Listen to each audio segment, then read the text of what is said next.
Hey guys, Ron Huegli, Tiki Man here with Dave Loney. Normally this is Dave Loney D Loney V8 YouTube channel. He does all these great videos, mostly down at BBP, down at Burns Brother Performance, covering all of the great work that our good friend George Burns does, whether it was on the Top Gun 55 or now the pit boss is Chevelle, Tammy Hall's Chevelle. But I wanted to turn the tables on Dave a little bit. He's usually the guy doing the filming and doing the questions, but this is my turn because we're going to talk about the car that you see sitting behind us. I refer to it as Gold Member. He refers to it as the Golden. Yeah, it's derogatory. Yeah. So the car acts up. Yeah. So since I'm in Dave's video page, I'm going to do it as he likes to do it. Except I am in good standing of Team Miller Lite West. Woo! So Team Miller Lite West, welcome you, Dave. Cheers. Cheers. So you know, there's a movie star that has this podcast called Between Two Ferns, and our resident beer master, he suggested it be between two coolers, and I think it's quite appropriate that we're between two coolers because this is usually the biggest toolbox in our pit, right? Yes. There's even more coolers here. Yeah, we could have done between 22 coolers, and we would probably be okay because they're getting ready to go down to Vegas. So we got this wonderful Nova behind us. Now, correct me if I'm wrong. We searched. We didn't find any. When you bought this car, this was kind of a rusty Hulk. It was pretty rough, but yeah. You did your magic on it with some help from a lot of people. Oh, yeah. A few times. But we looked in this car. There was no blue on the car, correct? So we could verify that this was not a Jungle Gym car? This is not a Jungle Gym car. Okay, but we wanted to get that straight. We couldn't find any blue, but we did find white. So we are still looking. This could have been a Grumpy Jenkins car, correct? Could have been it could have been one of Grumpy's cars. Probably was. Probably was because we found white on it and maybe a little bit of red. So we think this could have been Grumpy's toy 2.5. Yes. So this went through major work. And like a lot of things, when as car guys, when we start a project, we usually base the project off of one or two items. And this car, what you're seeing behind us, is the result of one thing: double beadlocks. Am I not wrong, Dave? You're not wrong. That's one of the parts that I bought that kind of sent it over the cliff. Yeah. Yeah. So. And then the parachute. Yep. Darren, is it not Chehalis? Chehalis? I think it was Chehalis. I can't remember what city. Darren, and he might watch this video. He now has a very cool 55 Chevy. He sold me these beadlocks, the front and rear wheels, way back when. I think I paid him $1,500 for the set. Is this the Darren that ended up with the stories? 55? Yes, same guy. So, yes.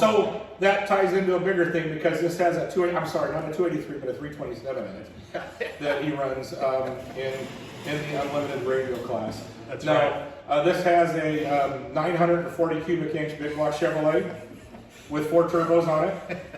Correct? Something like that. It's mega power. 500 and it's 549 cubic inches. 549 cubic inches. Yeah. The engine that's in this car came out of Chris and Jordan Storley's 55. Some of you may remember that all steel 55 that went 200 mile an hour at SCSN in 2011 or 10. I can't remember what. It was a while ago. Yeah, and that was the engine I bought from them was another thing that really sent this thing off a cliff. They had that engine's gone. I think I went 194 miles an hour in Chris's 55 Chevy. Yeah. And I've said on other videos too. I mean, Chris and Jordan both had a ton to do with this car. They did all the fab work. They're the ones who did all the plumbing under the hood, the hot side, cold side, and I think in one of the things I put up online, I said they were the instigators, and they were. So. The Storley Brother race cars, Chris and Jordan, definitely have a lot of fab work into this car. But a lot of that stuff is unseen because it's either under the hood or inside the cab of the car. But what we see is the beautiful bodywork on the outside of this car, and that was done by a kid who lived just down the road a little bit. He's now moved out to a further area, but Mark House. Yeah, Mark House, he's an instructor up at Clackamas Community College. He actually, he was kind of excited about this project when we found each other, I guess. And he did a lot of really nice work, and he's uncompromising. He had me, we had a fender that didn't fit, which was a Taiwan fender. He had me search out a GM fender, which was nearly impossible to find. But he wasn't gonna take half measures. He wanted it right, and so the car, when I got it, was really rough. It had, I measured the Bondo. I think some of it was 5/8 of an inch thick. It was banged up all the way around. And actually, Fred Davis, who also is an instructor up at Clackamas Community College, and a good friend of ours, dad, Brett and Scott's dad. Fred, I took his class, and he helped me get some of the body work started. I ended up throwing in the towel, and I took it to Fred's house, and he finished it. When I say body work, I mean hanging quarter panels, taillight panel, the panel under the rear window, a bunch of new sheet metal, and then so when Mark got it, it was kind of roughed in, raw, mostly Taiwan sheet metal on the back, and he took it from there and really did a nice job. And the paint's durable. This paint's been on here a long time. It's never been wet sanded or anything like that, so he's good with the gun. Yep. And I've dropped wrenches, I've dropped things on the paint, and it doesn't chip like an aftermarket paint job. So. Yeah, and thankfully the U.S. isn't getting inundated with Taiwanese parts anymore because they're all sitting in Long Beach Harbor right now. Thank God. We're not going to talk about politics, Ron. That's not politics. Okay. That's supply chain. All right. And we can talk about Fred. Fred is he is kind of the ringleader. I'm kind of new to the gang. I knew Brett back in the early 2000s from our A-Fuel days, but I used to be involved in a green Monza that had some limited success, and these guys were my crew guys, Dave, Brett, and then Scott, Brett's brother. He was the crew chief, and their dad Fred, he was an integral part of that. He comes out for all of Dave and Brett's and Scott's races. Fred's a great guy. Cheers to Fred. I am now going to assume the Fred position.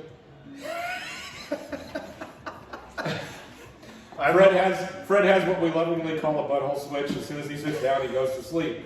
But the guy is a hard-working guy, and his common response is, "Whatever you want me to do, I'll do it."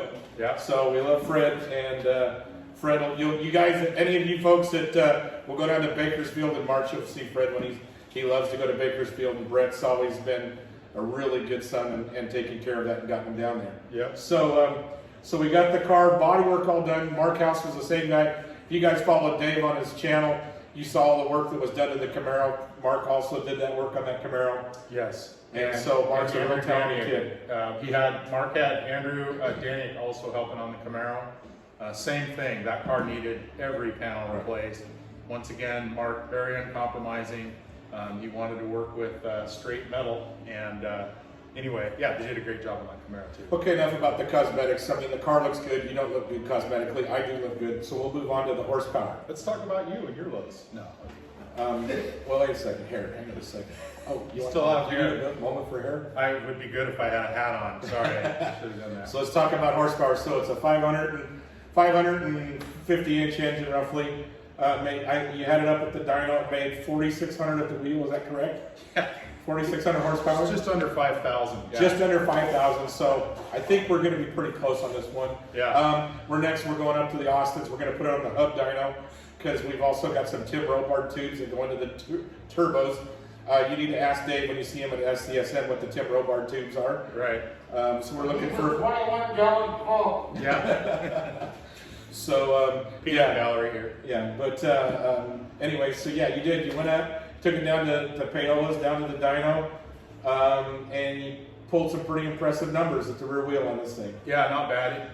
It didn't have a boost controller when I had it on the dyno, and so we had a little trouble making boost on the dyno. So we put the big springs in the wastegate because we didn't have a controller, and Chris Storley was helping that day, and he was tuning on it. And it ended up making, I think, 1220 to the rear tires. That was a number of years ago. Mm-hmm. That was at least one engine ago too. Right. Yeah. I've been through the engine a couple times. Mm-hmm. When I say I mean Guy Mitchell. And so, yeah, it has some good parts in it now. It now has a boost controller, which Tim Robards tunes, and that helps it get out of its own way off the starting line most of the time. So, And tell me, how much does Tim Robards put in the boost controller? all of it. All of it.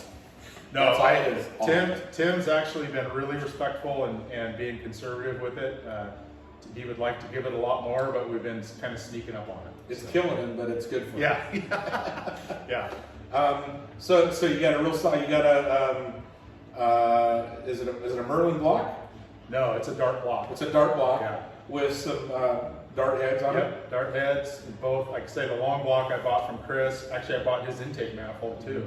Yeah. So I bought all that from Chris out of the '55 Chevy when he was upgrading years ago. Right. And you got two. What are they? 215 millimeter turbos on it. 217. No. Yeah. Okay. Precision turbos. I bought those from Tim Robards back when he was So working. you got a couple of Precision. precisions. They're what, 88s? They're 76, 75s. 76s, okay. Yeah, which is pretty popular. You see a lot of those around, and most of the guys are going a lot faster than me. Right. So we get through the engine, we go down to the transmission, and that's done by another one of their longtime local friends. Actually, I didn't know Billy very much, but I knew his dad Dudley. I actually raced against his dad Dudley when I very first started in the early 80s, drove a Pro Gas car, and he had that stack injected 66 Mustang that was out racing Pro Gas. So you got a Turbo 400 behind it? Yeah, so that's a whole story in itself. But yeah, Bill G has built the Turbo 400. I got this transmission from Ron Selberg. It's an old transmission. I think it's a 1970. And, you know, obviously this car has been built on a budget over a lot of years. And, you know, took it to Billy G the first time, and he just rebuilt it and added a trans brake.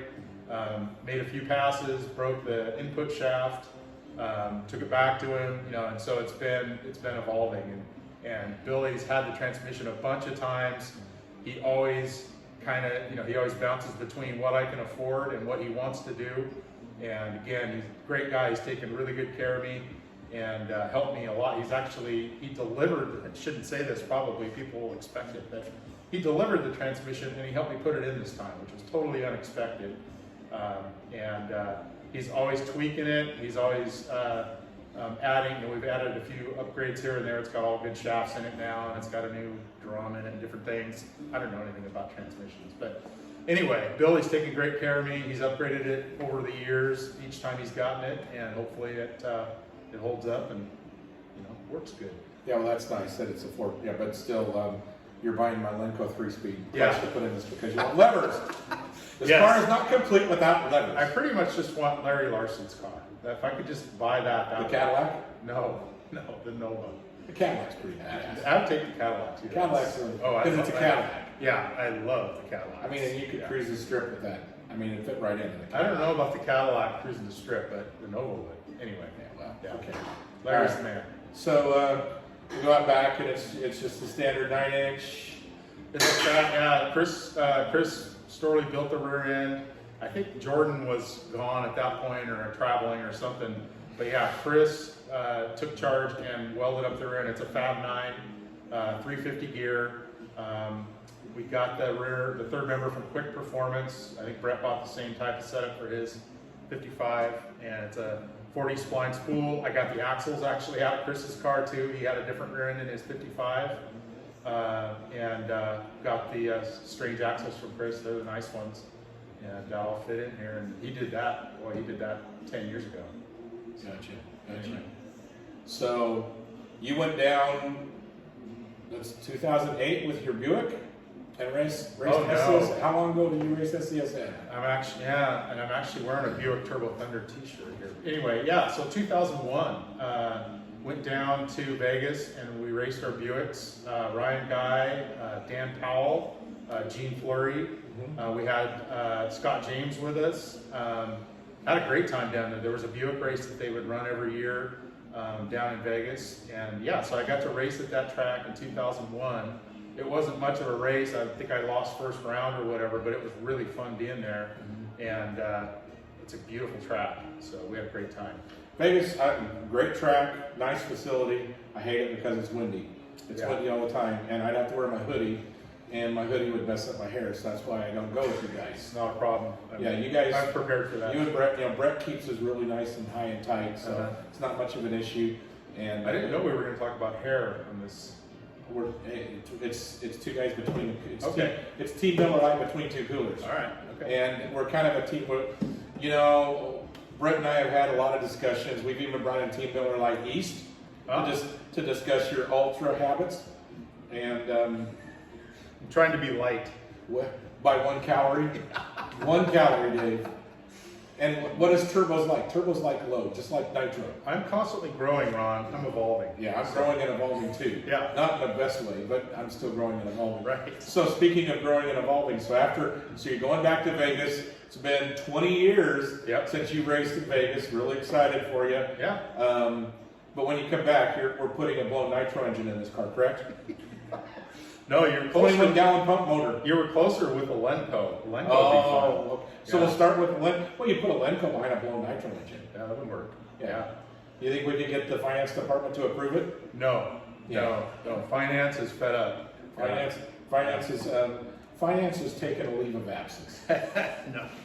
No, actually. There are no POs forthcoming. Yeah. Right. No, and I've said this on other videos too. I obviously have my wife and family to thank. This thing takes a lot of money. It's taken a lot of time. That's all money and time that take away from the family. And so Kathy, my wife's been great with letting me kind of sow my wild oats with this monster. And she's supportive. I go to the track a few times a year. And she goes out with me and wants to watch it run. And she's ridden around in it a lot. We go to Roseburg. We go cruising in Roseburg every July. And a couple of years, she was rolling around in this thing with a 5-gallon can of E85 between her legs because it wouldn't make it to the next cruising unless we had extra fuel. So, are you done already? Of course I'm done. Oh, you need another. You're all set. Well, hi. Hello, how are you? So, yes, we need to, It's like stage 2. we need to raise our glasses, our beers, to the wives, to the supporters of all of our bad habits, and realize that for those of you that follow Dave also personally on Facebook, you'll realize that one of the other reasons why he's probably not as aggressively upping his race program is because he is now a grandpa of a cute little, what is she, 4 or 5 months old? She is actually not 4 months yet. Not She's 4 just months. Over 3, not yet 4. Little Brenna. Brenna, yeah, she's just a joy. Now see, unlike Dave, I am too. I'm a grandfather. I've got the Tiki tots, Eli and Eliana and Elias, and they were visiting with me, and we both had conversations, and they said, Papa Tiki, we've got to go nitro racing. So they actually are encouraging me to go more racing. Yeah. Well, I'll say this: Brenna doesn't take away from the racing budget, but pretty much rather hang out with her than do anything else. So she's awesome. Yeah, it's really nice because the grandkids support us 150%. That's right. And we do no wrong. That's right. As long as we have food for them. Yeah, there's that There does seem to be that need. formula. Yeah. Something, yeah. Yeah. They were really mad when I didn't have any more bananas. Oh, that's Yeah, a problem. because they were eating bananas. Oh, good. So we've covered most of the car, but we haven't covered the most important part of the car. And it's the part of the car that I like to give Dave the most grief on, and it's the parachute. Now Dave has this goofy little parachute that goes in its own lunchbox, its own little sack. You know, it's got a sack, kind of. Keep it clean. I did, I kept it, Here we go. Hey, it has a little bag. I'm not going to mention the name of the manufacturer because I don't want to, Hey. Keep it good. I'm keeping it good. All right. Copyright issues. But this thing has like it's like triangular and it's like really weird. And see, I'm already getting phone calls from people. I was going to say, they're telling you to reel it back. Reel it back. I'm doing just fine. This is perfect to get this on We can video. edit this part out. No, we're no. keeping it in. Ron working with his phone. It's Always, legendary. always. Legendary. Having my phone, but Yeah. Steve Jobs. So we talked about Dave getting a set of double bead locks and really starting this project, and then he got a parachute. Yeah. And I was really glad to be there for the very first passes in this car. Yeah. And on his very first lap, it was a checkout run, 11 seconds, something in that area. 1240s, but I was trying to be nice. I was trying to give him a little bit, but it was, you know, it was not much quicker than my Cadillac ATS. So, but Brett and I are standing there at the starting line, and we see the parachute come out. And it's like, what? 98 miles an hour with a parachute. Dave comes back into the pits, and we go, what's going on? He says, always wanted to see my parachute in my rear view mirror, and I had to pull my parachute. Yeah. So one of the first couple things I bought for this car after I knew I was putting the big block in it was the wing and the parachute. And because I knew it was going to go over 150. And so, yeah, I was rolling down the track and I'd aborted the run. I think at this point, it was the first run on this combo. And I knew Ron was there and I knew he would help me pack the parachute because I didn't know how to do it. And so I pulled it, and I think I went 100 miles an hour or something with the parachute. Something like that, but yeah. So, but yeah, over the years, so it is a Stroud parachute. I run a Stroud window net, and I run Stroud cam lock belts. I like their products. They provide really good service. I've sent the parachute back a couple times to have it repaired. I have also since using, in the last year or two, Dennis Taylor Motorsports. I've got a Taylor diaper on the car. I've got a Taylor suit. Both good companies, fantastic products, but Ron likes the Taylor chutes, and he's been trying to talk me into a Taylor chute. But I'm kind of partial, you know, I'm sentimental. I've had this chute for a long time. That's, but when we put the blown nitro engine in it, we're putting Taylor sheets on it. We'll have to have to. We'll have to have, that's right. But who introduced you to Taylor products? Ron did, yeah. Ron. It's not about me. It's not about me. It's about Dennis Taylor, Dennis and Justin Taylor. They make excellent products. And honestly, when you won your very first race with this car, when you won your very first race with this car, what was the only item that was put on the car prior to that race? I finally put a diaper on the car. I've tried to upgrade something some kind of safety conscious upgrade every year. And last year it was the driving suit, and this year it was the diaper. So and I added the diaper and I won the race. So you went down, had Justin Taylor. Justin he's the magic. He is the seamstress, as he likes to call himself, who also now has a world championship under his belt as a crewman on the Tony Bartone, Steve Bogstone, Nice. Sean Bellemere driven car. And they're down playing in Vegas right now. That was actually who called me, so something obviously may be going on. But anyways, Justin made a really great diaper. Dave goes out and he wins the race. Yeah. And I called Justin and he goes, he should have put a diaper on long ago. He would have been winning before. That's true. And I'll say this too, I didn't take him the car. I talked to Dennis about it, and he said to send some pictures, and you send some oil pan dimensions, and that diaper fits great. It's tight, it's not baggy, doesn't hang down, it went right on there. I just had to put it back on after an oil change. They engineered it really well. He accommodated for the oil return lines. Yeah, very nice piece. Yeah, definitely recommend them. So I got to give my guys in Albany at the World Center for Safety headquarters down there, Taylor Motorsports. Ooh. They are racers. We like to support our racers. And anything else we missed in the car we want to talk about? No, this is getting pretty long. Our director back there has been giving me the wind it up. Okay. Yeah. Fade to black, kill it, cut it. I think so. We could probably wrap it up. Yeah. All right. So, anyways, I want to thank Dave for letting me hijack his channel, do this little video. We're going to do one more. And it's going to be a lot of fun, and I think Dave's really going to enjoy it because we are going to have the Davis boys on it. We're going to have Brett's 55 and Scott's Nova. And Brett and Scott are like hams for the camera. You cannot get them away from a camera. Am I wrong, Dave? We got to get Fred in on that.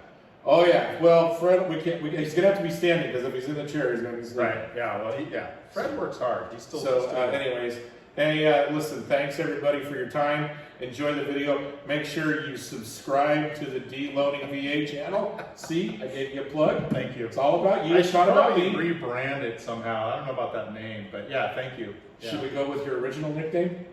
No. Okay, No. we won't. Yeah. You'll have to bring beer to get that out of him down in Vegas. Right. So wish these guys luck as they go down and race at SCSN. And I want to leave one last thing. Troy, Kirk, we're going to get more hits with this. That's right. See you guys. Hey, let me make one correction. Okay. You did say my Cadillac ATS. That is Gwen's Cadillac ATS. Okay, truth be told, she's down at Irwindale at the Nitro Revival. She's got all of her friends, all of her buddies down there at Nitro Revival. I had to stay home and work. This is work right now. Right. So that's all good. Gwendolyn Molly Oakley. Cheers. There you go. Cheers. Have fun down there. And thanks everybody for watching.